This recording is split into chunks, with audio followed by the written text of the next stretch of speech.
Joyce Warau, pelaku dugaan penamparan petugas aviation security bandara menjalani pemeriksaan di Polda Metro Jaya. Joyce tiba di Polda Metro Jaya kurang lebih pukul 19 waktu Indonesia Barat. Dan untuk mengetahui informasi terkini kami sudah terhubung dengan Eva Wondo di Polda Metro Jaya. Eva, bagaimana jalannya pemeriksaan terhadap Joyce Warau malam ini? Yohana, pemeriksaan terhadap pihak terlapor dalam kasus dugaan pemukulan dan penamparan dua petugas bandara Samratulangi Manado, Joyce Warau, hingga saat ini masih berlangsung di Polda Metro Jaya. Joyce tadi tiba sekitar pukul 19 waktu Indonesia Barat dan langsung jalani pemeriksaan di Direktorat Reserse Kriminal Umum Polda Metro Jaya. Artinya Joyce sudah menjalani pemeriksaan hampir 2 jam di Polda Metro Jaya. Sedianya pemeriksaan terhadap Joyce ini dijadwalkan dimulai pukul 15 waktu Indonesia Barat, namun Joyce terlambat hadir dan ia baru datang pada malam hari. Informasi yang kami peroleh dari Kabid Humas Polda Metro Jaya Kombes Pol Argo Yuwono, alasan keterlambatan Joyce tiba di Polda Metro Jaya karena ia menunggu kehadiran Purnawirawan Polri Brigjen Pol Johan Sumampau yang datang dari Padang menuju ke Jakarta untuk mendampingi istrinya Joyce menjalani pemeriksaan hari ini. Sedianya Joyce ini diperiksa dalam kapasitasnya sebagai pihak terlapor atas laporan dua petugas Bandara Samratulangi Manado berinisial EW dan AM karena diduga ia melakukan penamparan dan pemukulan terhadap dua petugas bandara. Itu bagaimana, Bu? Bu, sebenarnya apa yang diucapkan sama petugas Ibu? Yohana. Saja ya, Pak. Ya Eva, apa tanggapan yang sempat disampaikan oleh Joyce sebelum berlangsungnya pemeriksaan tersebut? Yohana, tidak ada tanggapan atau komentar yang disampaikan oleh Joyce Warau sebelum ia menjalani pemeriksaan pada malam hari ini. Namun kuasa hukum yang mendampingi Joyce bernama Lisha ini sempat memberikan keterangan kepada kami awak media dan ia menyatakan mewakili kliennya meminta maaf dan menyesali atas kejadian dugaan pemukulan dan penamparan dua petugas bandara di Bandara Samratulangi Manado. Selengkapnya kita simak pernyataan yang disampaikan oleh kuasa hukum Joyce Warau bernama Lisha.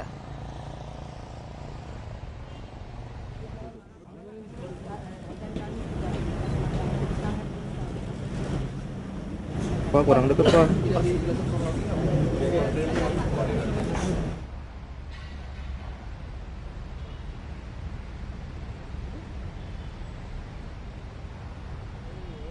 Sementara itu terkait dengan alasan mengapa pemeriksaan ini digelar di Polda Metro Jaya, alasannya untuk mempermudah dan juga mempercepat proses penyelidikan dalam kasus ini karena selama beberapa hari ini Joyce Warau berada di Jakarta. Sementara itu untuk pihak penyidik tetap dari Manado, Sulawesi Utara karena kejadian dugaan pemukulan dan penamparan ini terjadi di Manado, Sulawesi Utara. Yohana, kembali ke Anda di studio. Pol Syafruddin menyatakan polisi akan memproses kasus sesuai hukum yang berlaku tanpa pandang bulu. Akan tadi, jangankan istri jenderal, jenderalnya pun kalau melakukan tindak pidana kita proses. Nah itu kita akan tindak lanjuti karena orangnya lapor ya itu kita akan maupun istri jenderal waktu pensiunan jenderalnya ya kita akan proses hukum dia. Video viral di media sosial sejak diunggah pertama kali oleh Menteri Perhubungan Budi Karya Sumadi melalui akun Twitternya. Tim Liputan Metro TV. Insiden penamparan petugas Bandara Samratulangi yang terus bergulir, di mana Direktur Angkasa Pura I Danang Sotyo Baskoroang menyatakan pihaknya telah membawa kasus penamparan petugas Bandara Samratulangi ke ranah hukum. Dukungan untuk menindaklanjuti kasus ini juga disampaikan oleh Menteri Perhubungan Budi Karya Sumadi. Melalui akun Twitter, Menteri Perhubungan Budi Karya Sumadi menyayangkan sikap arogan yang ditunjukkan oleh pelaku terhadap petugas aviation security Bandara Samratulangi. Ia juga meminta agar segera dilakukan upaya hukum. Direktur Angkasa Pura I Danang Sotyo Baskoro menyatakan laporan kasus sudah diproses oleh pihak kepolisian. Petugas bandara yang menjadi korban sudah menjalani visum. Menurutnya Angkasa Pura juga memiliki standar operasional tersendiri untuk menangani kasus kekerasan terhadap karyawannya. Jadi ya begitulah. Sekarang yang kejadian ini ya karena sudah ada SOP-nya, begitu ada pemukulan ya, ini kami berhubungan dengan otoritas bandara. Ya.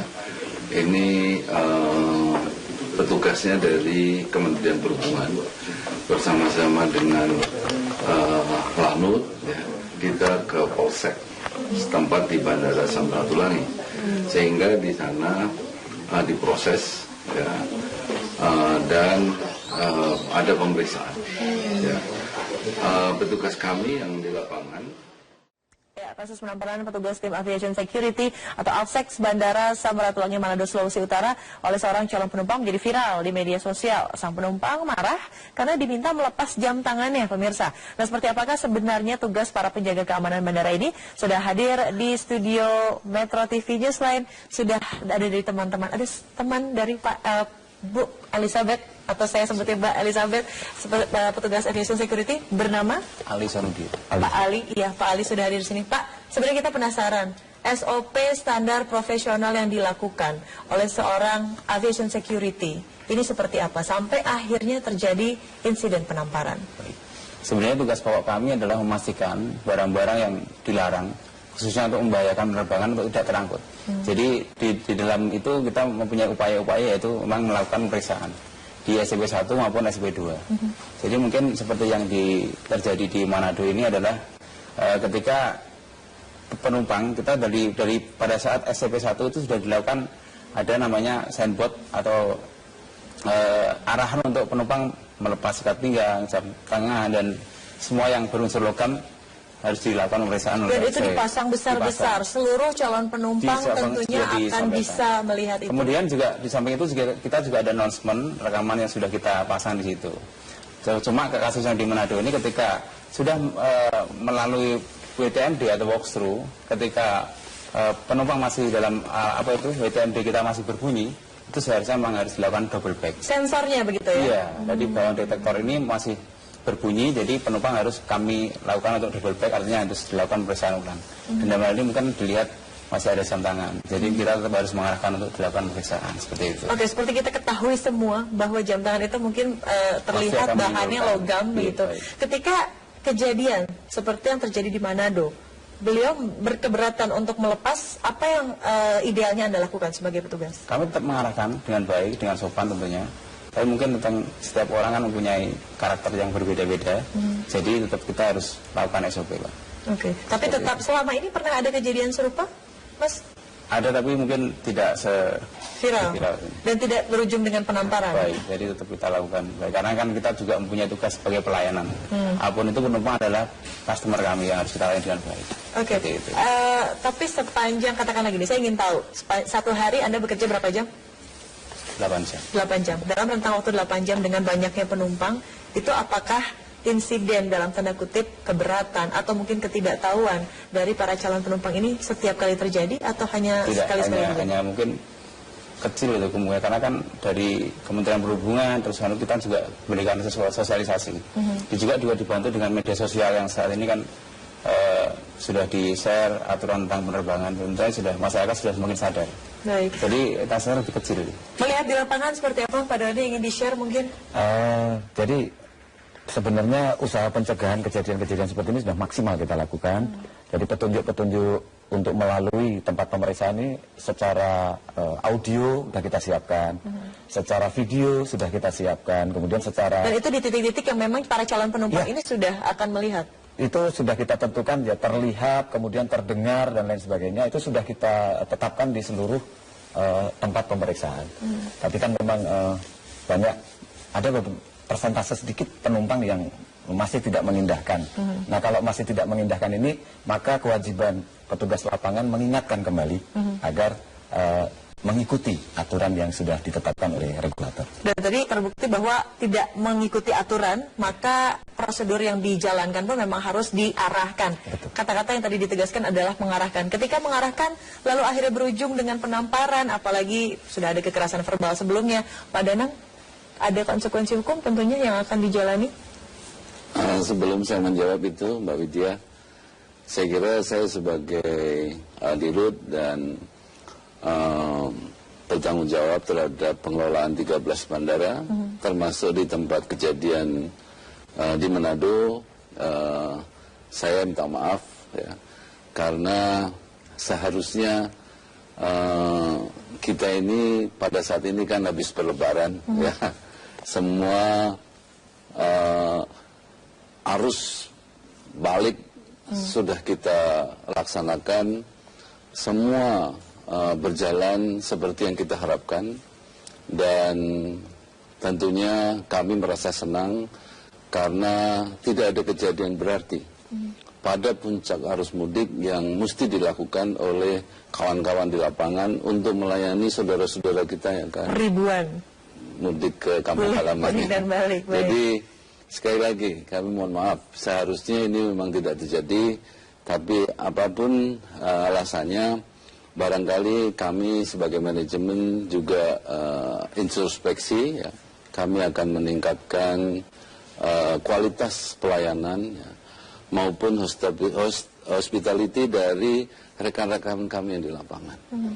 Kalau kita melihat fakta yang ada di dalam viral ya, kita ketahui bersama bahwa sebenarnya ada ekstra effort yang dilakukan oleh anak yang bersangkutan. Malah si anak kecil ini kan tidak berbohong. Betul. Dan tidak bisa dikontrol. Itu dikonfirmasi bahwa yang menahan yang empat itu adalah anak dari si ibu itu ya? Si ibu dari anak yang menahan itu. Jadi mungkin barangkali tadi kalau kita lihat dari fakta bahwa ada ketidakstabilan ya dari yang bersangkutan ya, terhadap apa yang dilakukan oleh petugas kami di lapangan. Ya. Kalau Mbak Widya tahu ya, saya aja lupa Mbak. Sebenarnya pemeriksaan di bandara sejak kita naik pesawat awal dulu waktu kita masih kecil, ya, itu kan semuanya memang harus diperiksa. Betul. Jadi ini bukan hal yang baru. Sekali lagi atas nama keamanan. Iya, bukan, artinya kalau melalui jasa penerbangan atau angkutan udara itu di bandara pasti diperiksa, ya. Dan saya udah lupa itu kapan mulai ada pemeriksaan di bandara. Sepertinya sudah menjadi pakem gitu ya. Artinya ini udah nggak bisa nggak bisa kita itu menolak gitu.